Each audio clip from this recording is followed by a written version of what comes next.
আমি মিলাদুন নবী নিয়ে ভিডিও করাই এক ভাই কমেন্ট করেছে, 12ই রবিউল আউয়াল যদি নবীজি জন্মগ্রহণ করে সেটা খুশি উদযাপন করেন।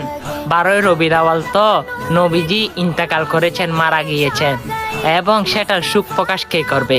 নাউজুবিল্লাহ মিন যালিক।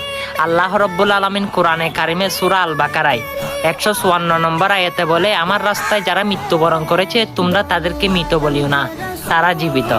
যারা আল্লাহর রাস্তায় জিহাদ করে মৃত্যুবরণ করেছে তাদেরকে আল্লাহ মৃত বলতেছে না, তারা জীবিত বলতেছে। সেখানে আমার নবী তো সরকারে কায়নাত নূরে মুজাসসম, নবীদের নবী সর্বশ্রেষ্ঠ নবী মুহাম্মদুর রাসূলুল্লাহ সাল্লাল্লাহু আলাইহি ওয়াসাল্লাম, হ্যাঁ তিনি তো হায়াতুন নবী।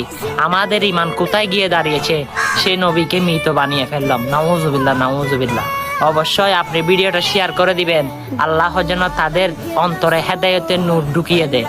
আর অবশ্যই আমার প্রিয় নবীজি হচ্ছে জিন্দা নবী, আর জিন্দা নবী যারাই মনে করে তারাই সে নবীর মিলাদুন নবী পালন করে।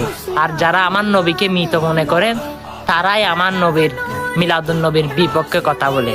হ্যাঁ, যারা মিলাদুন নবীর পক্ষে রয়েছে সকল আশেকে রাসূল এই ভিডিওটা শেয়ার করে তাদেরকে শুনিয়ে দিই, তাদেরকে জানিয়ে দিই। আল্লাহ সবাইকে হেদায়েত দান করুক, আমিন।